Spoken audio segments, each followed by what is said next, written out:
Today's episode of Game Geeks is sponsored by DriveThruRPG.com.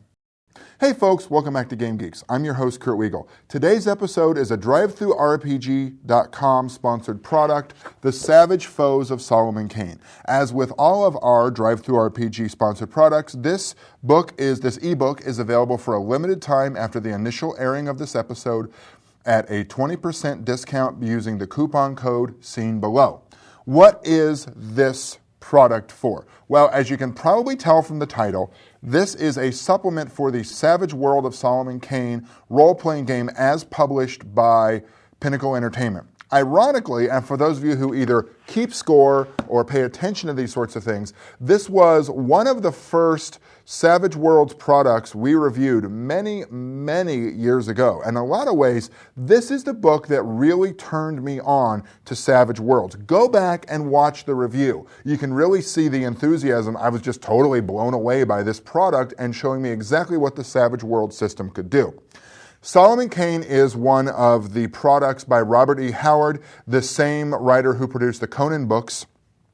It's a slightly more modernized time frame. What it's really about is a wandering Puritan who slays evil in the world of approximately the 16 to 1700s. So this particular book is essentially a bestiary of a lot of the critters that you will fight in a Solomon Kane type of game. So this is beyond your standard orc or beyond your standard sort of fantasy stuff, because really this is a dark action horror setting.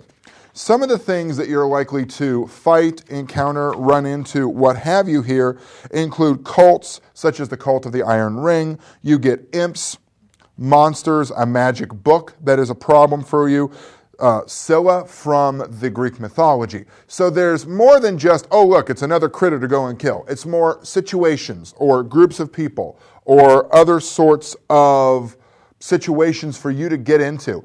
What it gives you is a savage tale to go with each critter. So let's say you're in the middle of the major plot point campaign in the Savage Worlds book, then you want to take a break for an evening, or they just finished one of the major milestones and you want to give them something different to chew on for a couple days, or if you just are, crap, I got to come up with an idea, go. You've got the Capris monster, which is essentially satyrs or goat men that you can encounter.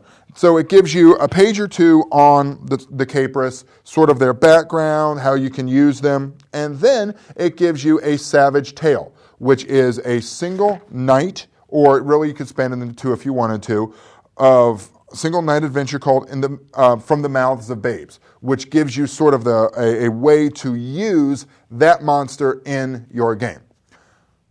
Overall applicability of this book, very, very high. Even if you weren't running a Solomon Kane game, let's say that you're doing Supernatural instead. Let's say instead of using the Fine Cortex product, you really like Savage Worlds, you know how to work it, you know how to make it run, you could very easily use this product in that setting. You have to modernize it a lot. So a modern horror or a modern action setting, you have to so you'd have to really update it. A lot of the stuff that deals only with the 16th, 17th, 18th century issue, you would have to get rid of or find a way to put in the modern world, whatever area you're working in, and go.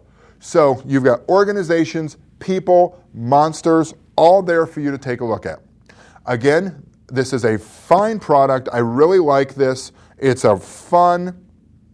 I like Solomon Kane a lot. Obviously I like Savage Worlds, and this would be a great way to include this in a modern monster hunting type of game.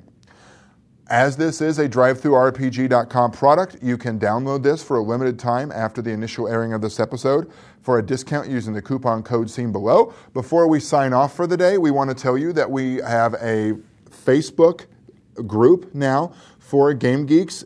Just go to Facebook and look up Game Geeks. You can find it. Please join us, discussion groups. We have post information. Talk about some of your favorite games there as well. For Game Geeks, I'm your host, Kurt Wiegel. Good day and good gaming.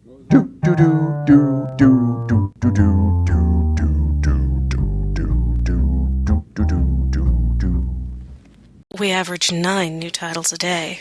That's over 60 a week. And we've got well over 15,000 RPG titles online right now. DriveThruRPG. the one true source for RPGs.